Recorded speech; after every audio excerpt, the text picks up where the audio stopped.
생각해보고 돌아보면은 감사할 제목들이 참 많습니다. 이 감사는 영어로 하면 땡큐라고 하죠. 그런데 이 땡큐의 어원이 있습니다. 그 어원이 뭐냐면 think. 이 think는 생각하다이죠. think라는 생각하다에서 파생돼 나온 것이 thank you, thanks. 그러니까 감사라는 거죠. 무슨 뜻이냐면은 생각해 보면은 감사할 제목들이 많다는 겁니다. 오늘 찬양을 불렀지만 우리 여기까지 인도하신 하나님, 그리고 앞으로도 장래도 인도하실 하나님, 그 하나님께 우리 감사하지 않을 수가 없다는 거죠. 오늘 본문 말씀을 보니까 감사에 대해서 예수님의 감사가 나와 있는데, 여러분 식사하시면서 기도하시죠? 식사하시면서 눈만 감았다가 기도하는 신용만 내는 건 아니겠죠?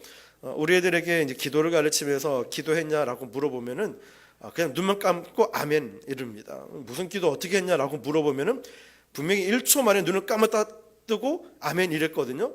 무슨 기도했냐 물어보면 이렇게 나라를 위해서 기도했고 엄마 아빠를 위해서도 기도했고 맛있는 음식 주셔서 기도했고 1초 만에 언제 그렇게 다 기도했냐고 물어보면 그제서야 얘기하는 거죠. 그래서 다시 이제 기도를 하고 또 애들 돌아가면서 기도시키기도 하죠. 식사 전에 우리는 뭐 다 기도를 할 겁니다. 왜 밥 먹을 때 기도해야 되냐라고 물어보는 분도 계실 겁니다. 그것은 예수님이 보여주신 바로 기도의 모범이 있기 때문에 그렇습니다. 오늘 읽었던 본문을 보시면 최후의 만찬의 장에서 예수님은 또 잔을 가지사 그 다음에 무엇을 하셨습니까? 감사 기도하시고 떡과 잔을 나누셨습니다. 이것은 최후의 만찬 때만 그런 것이 아니었습니다. 우리가 잘 알고 있는 오병이어의 기적을 한번 보십시오. 예수님은 먼저 하늘을 우러러 보시며 축사하셨다라고 말씀하셨습니다. 축사라는 것은 감사했다라는 뜻입니다. 그러면 감사는 예수님의 거룩한 습관이라고 할 수 있습니다. 일용할 양식을 주신 분이 우리 주님이시라면, 그리고 그것을 놓고 기도하라고 가르쳐 주신 분이 주님이시라면 우리가 그 양식을 받고 이 땅에서 살아가는 그 은혜를 누리고 있지 않습니까? 하나님의 은혜로 우리가 살아가고 있다면 우리 하나님께 감사하는 것이 마땅한 것 아니겠습니까? 우리가 사는 이 세상을 한번 보십시오. 아직도 많은 사람들이 생존을 위한 씨름을 하고 있습니다. 먹지 못해서 굶고 있는 사람도 많이 있다는 것입니다. 그런데 우리가 먹을 수 있는 은혜를 주신 것, 이것 또한 얼마나 감사한 일이겠습니까? 오늘날 우리가 살아가는 이 많은 사람들이 먹지 못한 굶주림에 허덕이고 있고, 또 직장이나 앞길 문제로 힘들어할 때 우리를 지켜주시고 인도하신 하나님께 감사하는 것은 우리의 마땅한 의무라는 것입니다. 자, 우리말 성경에서 보면은 예수님이 식사 전에 감사하셨다라는 것을 많은 경우에 축사하셨다라고 번역을 하고 있습니다. 신약 성경에 보면 이 감사와 축복을 거의 동의어처럼 사용하고 있는 것을 볼 수 있습니다. 예수님은 아무리 작은 식량이라도 먹을 수 있는 것이 하나님의 축복으로 말미암은 것을 알고 계셨고, 그래서 예수님은 식전에 감사 기도 동시에 이 축복이 나누어지기를 위해 축복 기도를 하셨다는 겁니다. 그리고 이런 축복 기도는 놀랍게도 또다시 다른 축복의 기적으로 이어지는 것을 볼 수 있습니다. 그것이 바로 오병이어의 기적입니다. 마태복음 14장 19절을 보면은 이런 놀라운 기적이 나오죠. 무리를 명하여 잔디 위에 앉히시고 떡 5개와 물고기 2마리를 가지사 하늘을 우러러 축사하시고, 아까 이 축사가 뭐라고 했죠? 감사라고 했어요. 하늘을 우러러 하나님께 감사하시고 떡을 떼어 제자들에게 주심에 제자들이 무리에게 주니. 자, 사실 이 상황에서의 감사는 거의 비현실적인 감사 아니겠습니까? 보십시오. 무리들은 엄청나게 모여 있는데 갖고 있는 것은 딸랑 5병2어밖에 없다는 거예요. 21절에 보면은 먹은 사람이 여자와 어린 아이 외에 몇 명 됐다고요? 5,000명이나 됐다 했어요. 그러니까 실제적으로 이 어린아이와 노인들과 여자들까지 합치면은 2만 명이나 넘는 어마어마한 사람들이 거기에 모여 있었던 것입니다. 한 아이가 가져온 것은 겨우 물고기 2마리와 보리떡 5개밖에 없는데 그런데 이것까지라도 감사할 수 있을 때 어떤 일이 일어났습니까? 기적이 일어났다는 겁니다. 그러므로 오병이어의 기적의 정체는 차라리 오병이어의 기적이다라고 말하는 것보다 감사의 기적이라고 말할 수도 있다는 거죠. 여러분, 없는 상태에서 정말 감사할 수 있을까요? 정말 어렵고 힘든 상황인데 감사할 수 있을까요? 교회 여기를 볼 때마다 여기 판넬이 깔려 있었고요. 여기는 그냥 유리창만 있었어요. 블라인드도 없었을 뿐더러 이런 조명도 없었습니다. 아무것도 없을 때 혼자 이 벽지 바르면서 밤늦게까지 벽돌 하나하나 붙이면서 저절로 감사가 나오는 거예요. 하나님께서 이렇게 채워주시구나, 이렇게 채워주시는구나. 한 분 한 분 새신자를 보내주실 때마다 어떻게 이렇게 오실 수 있지? 감사가 나오는 거죠. 그런데 여러분, 이 감사가 기적을 낳는다는 것을 저는 우리 교회를 보면서도 경험하곤 합니다. 여러분이 없는 상태에서, 힘든 상황에서, 이해가 되지 않는 상황에서 정말 감사할 수 있겠습니까? 정말 저와 여러분들이 이 없는 힘든 상황, 오병이어를 통하여 2만 명을 먹였던 놀라운 기적이 일어났던 것처럼 여러분이 없는 상황, 이해가 되지 않는 상황에서도 감사를 통하여 기적을 경험할 수 있게 축복합니다. 그래서 우리가 알고 있는 스펄전 목사님은 이런 유명한 말을 남겼습니다. 한 자루의 촛불을 인하여 감사하는 자에게는 별빛을 주시고, 별빛을 인하여 감사하는 자에게는 달빛을 주시고, 달빛을 감사하는 자에게는 햇빛을 주시고, 햇빛을 감사하는 자에게는 햇빛도 필요 없는 천국을 주신다.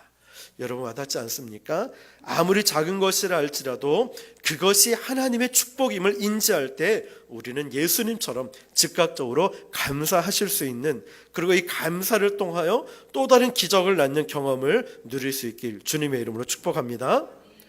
세 번째 또 볼 것은 예수님이 언제 감사하셨습니까? 라고 보면은 물론 식사 전과 축복을 인지하셨을 때 예수님은 감사하셨어요. 우리가 축복을 받는다, 놀라운 일이 일어난다, 이것은 아마 다 감사 누구나 할 수 있을 겁니다. 그러나 또 오늘 본문을 보시면 이 위기 앞에서도 예수님은 감사하셨다는 거죠. 여러분, 이 두 본문의 공통점이 있습니다. 이 공통점이 뭐냐면 바로 삶의 위기를 다루고 있다는 거죠. 여러분, 위기라는 것은요, 한자를 풀어보면 위자는 위험할 위자가 되고 기회는 기회 기자가 되는 거예요. 이 위기 가운데 믿음을 선택해서 이 기회를 잡느냐, 아니면 이 위기 가운데 믿음을 저버려서 그냥 위험을 선택하느냐는 나의 선택에 달려있다는 거예요. 위기는 누구에게나, 저에게나 여러분에게나 누구에게나 다 올 수 있어요. 그러나 이 위기는 생각지도 못하게 다가오지만 이 위기에 대한 반응은 내 자유라는 거예요. 그러므로 우리는 이 위기 앞에서 늘 믿음으로 반응할 수 있어야 돼요. 위기 앞에서 기회를 잡을 수 있어야 된다는 거죠. 자, 첫 번째 본문이었던 마태복음 26장에 보면 최후의 만찬 석상에서 예수님은 감사하시는 모습을 보았습니다. 예수님은 지금 이 상황에 만찬이 끝나고 나면 분명히 체포당하고 십자가로 갈 것을 알고 계셨습니다. 그런데 예수님은 지금 나누고 계신 이 떡은 자신이 나중에 십자가 고통 당해야 될 예수님 자신의 몸이었다는 겁니다. 그 떡이 예수님 말씀하시죠. 이것은 내 몸이니라 하셨습니다. 그리고 지금 마시고 있는 잔은 잠시 후에 예수님이 십자가에서 흘려야만 하는 그 피였다는 거죠. 예수님 자신의 피였어요. 그래서 예수님은 지금 마태복음 26장 28절에 이렇게 말씀하시죠. 이것은 죄 사함을 얻게 하려고 많은 사람을 위하여 흘리는 바 나의 피 곧 언약의 피니라. 이런 예수님 자신이 지금 인생의 최대 위기, 최후의 위기, 죽음의 위기 가운데 예수님이 무엇을 하셨습니까? 감사 기도를 하셨다는 거예요. 여러분, 과연 나는 그렇게 할 수 있을까요? 정말 이 위기 가운데, 정말 힘든 이 상황 가운데 하나님 저에게 그래도 먹을 수 있는 힘을 주시고 좋은 사람 만나게 해주시고 우리 가정이 있고 이렇게 모든 걸 살게 해주시고 감사합니다라고 정말 예수님처럼 감사기도 할 수 있겠습니까? 한번 우리 자신을 뒤돌아보십시오. 두 번째 본문인 요한복음 11장에 보면 예수님의 사랑하는 이 친구가 직면한 위기를 다루고 있는데 친구가 병을 앓다가 그만 죽어버렸습니다. 그런데 지금 예수님은 이 친구 무덤 앞에서 뭘 하고 계시냐면 감사 기도하고 있다는 거예요. 물론 예수님은 이 친구의 죽음이 부활의 현장이 될 것을 알고 계셨습니다. 그러나 이 죽음이라는 것은요, 너무나 슬프고 아픈 것이죠. 예수님도 친구의 무덤 앞에서는 눈물을 흘리셨습니다. 정말 이 죽음이라는 것은 두 번의 기회가 없더라고요. 한 번 죽고 다음 생에 잘 살아야지 두 번의 기회가 없더라고요. 그러나 예수님은 이 죽음은 슬픈 것이지만 부활하실 것을 아셨고 이 슬픔 다음에는 바로 감사로 이어졌습니다. 요한복음 11장 41절에 돌을 옮겨 놓으니 예수께서 눈을 들어 우러러보시고 이르시되 아버지여 내 말을 들으신 것을 감사하나이다. 이 죽음의 마당에서도 기도할 수 있다는 것, 그리고 기도하면 그 기도를 들으신다는 아버지가 계시는 것 때문에 예수님은 감사하고 계시다는 거죠. 여러분, 동기 전도사님이신데요, 여자분이신데 목회를 하시다가 갑자기 남편 목사님이 교통사고로 얼마 전에 소천하셨습니다. 우리 같으면은 그 참 최고도 작은 여자 전도사님이신데 어떻게 이 교회를 할 것인가 모두가 관심을 갖고 있었어요. 이 교회를 다른 목사님 부임하실 것인가, 아니면 이 교회를 어떻게 할 것인가. 이제 개척한 지는 조금 됐지만 건축도 이제 조그맣게 이렇게 좀 예쁘게 잘 해놨어요. 근데 모두의 관심사는 그 목사님이 소천하시고 난 그 자리에 대한 관심이었죠. 그런데 얼마 지나지 않아서 바로 이 아내였던 사모님이 어차피 이제 전도사님이셨기 때문에 바로 그 자리에서 목회를 시작을 하셨다는 거죠. 정말 쉽지 않은 결정이었겠지만 이 전도사님이 저희 교회 얼마 전에 방문하셔서 이렇게 말씀하시는 거예요. 하나님이 살아계시고 하나님이 이번 나를 쓰시고 원한다는 확신이 있기 때문에 부족하지만 제가 그 자리에 섰습니다. 설교를 어떻게 해야 되는지, 전도는 어떻게 해야 되는지, 이 교회를 어떻게 이끌어가야 되는지 아무것도 몰라요. 근데 순종하는 마음으로 섰습니다 라고 하는 거예요. 그러면서도 감사의 제목들을 말씀하시는 거예요. 그래서 나를 신학하게 하셨구나, 그래서 이것을 하나님께서 다 보게 만드셨고 이 일도 시키셨구나, 이렇게 말씀하시는 거죠. 아마 하나님 믿지 않았으면 나는 우리 애들도 3명, 그 애들 자녀가 3명인데 어떻게 됐을지 모르겠다. 여러분, 죽음 마당 앞에서 감사할 수 있다는 것은 아무나 할 수 없지만, 그러나 이 죽음 끝에 이 모든 것을 주관하고 계시는 하나님 아버지가 계시기 때문에 우리는 감사할 수 있다는 것입니다. 여러분, 어떻게 예수님이 죽음 앞에서 그 친구 무덤 앞에서 감사할 수 있겠습니까? 라고 질문한다면 우리는 문자 그대로만 보는 것이 아니라 바로 어떤 삶에서도 하나님의 살아계심을 내가 믿고 있다면은 우리는 감사할 수 있을 것입니다. 하나님이 나와 함께 하시고 나를 지켜주시고 도와주십니다. 이것만 확신을 갖고 있다면 나는 어떤 상황에서도 감사할 수 있을 것입니다. 그러나 내가 하나님의 선하신 이 주권을 믿지 못하면 나는 감사할 수 없을 거예요. 나는 늘 불평하고 원망하고 자존감 내려가서 의욕도 잃어버릴 거예요. 그래서 우리가 날마다 점검해 봐야 하는 것이 하나님과 나와의 관계라는 것입니다. 여러분, 사도 바울의 고백처럼 우리가 알거니와 하나님을 사랑하는 자 곧 그 뜻대로 부르심을 입은 자들에게는 모든 것이 합력하여 선을 이루느니라. 우리가 이 말씀을 기억하면서 예수님도 바로 그런 확신 가운데 감사의 기도를 드렸습니다. 예수님의 죽으심이 인류 구원을 위한 하나님의 뜻이라는 것을 믿으셨기 때문에 예수님은 최후의 만찬인 이 피, 그리고 이 잔, 이 모든 것을 감사의 기도로 바꾸어서 할 수 있었다는 것입니다.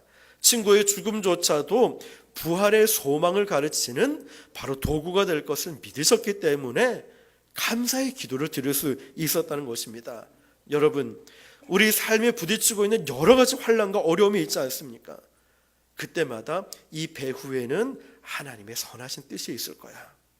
내가 지금은 이런 일 때문에 물질적으로 아니면 대인관계 때문에 가정 문제로 개인적인 질병으로 보이지 않고 이해가 되지 않고 내일이 어떻게 될지 모르는 이 상황 가운데 있다 할지라도 나를 향하신 하나님의 그 뜻만 믿고 있다면, 하나님의 때가 되면 사도 바울처럼 합력하여 선을 이루게 될 것이다, 내가 이 말씀만 확신할 수 있다면 우리는 어떤 어려움에도 감사할 수 있음을 여러분 믿으시길 바랍니다. 그래서 저와 여러분은 정말 그런 상황 가운데 이 모든 것을 주님처럼 죽음 앞에서든 이해가 되지 않아도 늘 감사를 통하여 기적을 경험할 수 있기를 주님의 이름으로 축복합니다. 제이 데니스라는 설교자가 이 감사 치유법의 위력에 대해서 이렇게 말씀을 하고 있습니다. 뭐라고 기록하고 있냐면, 당신이 많은 세금을 내야 한다면 감사하십시오. 당신에게 안정된 직장과 사업장이 있기 때문입니다. 당신의 몸무게가 늘어 옷이 맞지 않는다면 감사하십시오. 당신은 먹을 것이 넉넉한 인생을 살아온 것입니다. 세탁할 옷이 집안 한 구석에 쌓여 있거든 감사하십시오. 당신에게는 적어도 갈아입을 옷의 여유가 있기 때문입니다. 당신의 집에 대청소가 필요하고 문고리를 갈아야 하고 창문을 갈아야 한다면 감사하십시오. 당신 몸을 위탁할 집이 있다는 뜻이기 때문입니다. 멀리 주차할 공간을 찾았다면 감사하십시오. 당신에게 잠시라도 운동할 기회가 주어졌기 때문입니다. 당신에게 불평할 대통령이 있으면 감사하십시오. 당신의 언론의 자유가 보장된 나라에 살고 있기 때문입니다. 교회 뒷자리에 앉아 성도의 찬송 음정이 엉망으로 들려온다면 감사하십시오. 당신의 청각은 정상이기 때문입니다. 아침에 울리는 자명종 소리가 고통스럽게 들리거든 감사하십시오. 당신이 일어나 일해야 할 하루가 기다리고 있기 때문입니다. 하루해가 저물어 온몸이 나른하고 피곤하거든 감사하십시오. 당신은 오늘 하루를 생산적으로 사신 것입니다. 이렇게 보니까 참 감사할 제목들이 많은 것 같죠. 사실 오늘 하루하루가 병상에 있는 죽음을 앞둔 분들에게 평생 살고 싶은 그 소원의 하루였다는 거죠. 우리가 이렇게 헌신하고 전도하고 함께 모여 예배하고 찬양할 수 있다는 것 얼마나 감사하겠습니까? 병원 전도 가보시면 알겠지만 하고 싶어도 못하시는 분이 많고, 참 물질적으로 풍요롭지만 이 물질 관리한다고 주의 일을 못하는 분도 많고, 여러분 우리에게 힘을 주시고 사명을 주시고 우리 교회를 쓰시는 하나님께 감사하시는 저와 여러분 되시길 바랍니다. 이처럼 우리는 힘들고 어려운 문제들도 있지만 감사한 것이 무엇이겠습니까? 기도할 수 있다는 것이 감사하다는 거죠. 그리고 그 기도 제목을 나눌 성도가 있다는 것이 감사하고, 이 부곡 순복음 교회를 세워주셔서 함께 교회를 세워나갈 수 있다는 것이 감사하고, 나에게 주신 물질, 나에게 주신 모든 것을 세상을 위해 쓰는 것이 아니라 하나님께 정말 집중적으로 나에게 주신 것을 쓸 수 있음에 감사할 수 있는 저와 여러분 되시길 축복합니다. 자, 이제는 감사를 습관화할 수 있기를 바라고, 여러분의 입술에서도 늘 감사합니다 주님, 이 감사를 통하여 우리 교회도 기적을 경험하고 저와 여러분 삶에도 감사의 기적을 경험할 수 있기를 주님의 이름으로 축복합니다. 우리 이 시간 함께 기도하겠습니다. 여러분의 힘든 상황이 무엇입니까? 지금 가장 어렵게 생각하고 있는 그 부담